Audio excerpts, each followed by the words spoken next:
እንኳን ደስ ያላችሁ። Thank you.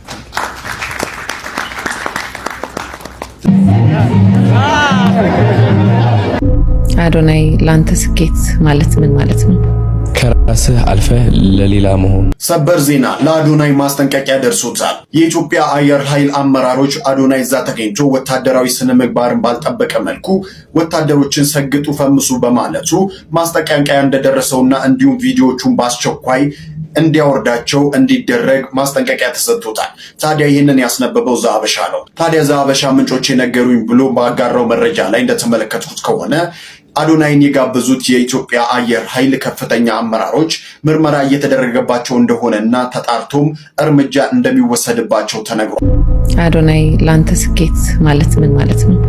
ከራስህ አልፈህ ለሌላ መሆን፣ መትረፍ ያ ትልቅ ስኬት ከራሴ አልፌ ወደ እናቴ ሰውኔ ከዛ በላይ ምን አለ በእናትሽ መትረፍ ለሰው መቻል።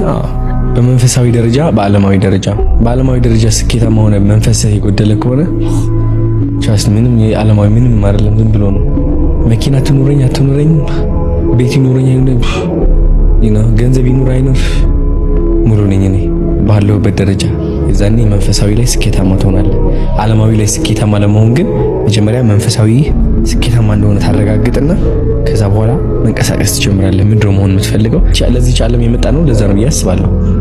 ገንዘብ ለመስራት ሰው ለማገዝ ትሞክራለህ። ግን መንፈሳዊ ጎዶሎ ሆኖ ዓለማዊ ነገር ነው ስኬት የሚያመጣልኝ ሙሉ የሚያደርገኝ ብለህ የምታስብ ከሆነ እድሜ ልክህ እንደ አይጥ ትሮጣለህ እንትኗን ለማግኘት።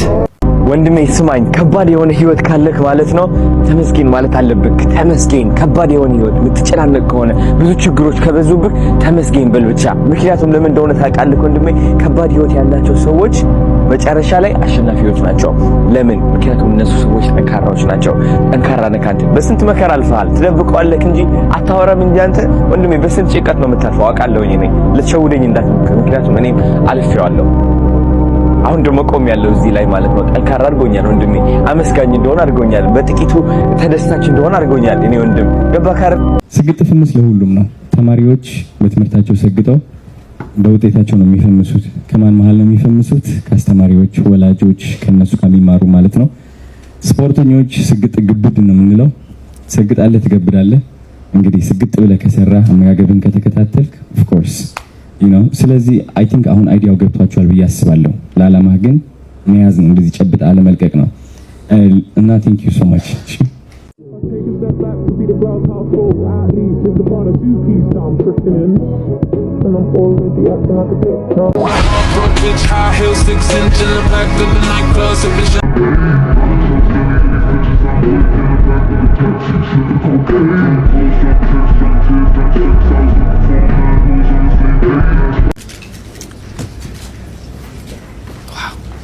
Big moves every day. So quite amazing. እንኳን ደስ ያላችሁ። Thank you.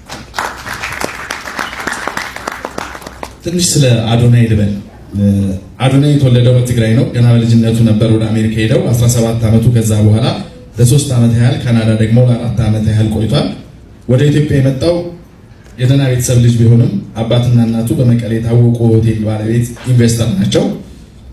በቅንጦት ተቀማጥለው ያደገ ወጣት ቢሆንም በተለይ ኑሮ በካናዳ አድርጎ ብዙ ፈተናዎች አይቶ ለብዙ ወጣቶች አሁን ምሳሌ በመሆን ራሱን በማውጣት የተሻለ ስራ እንዲሰሩ እያደረገ የሚገኝ ወጣት ነው አዶናይ።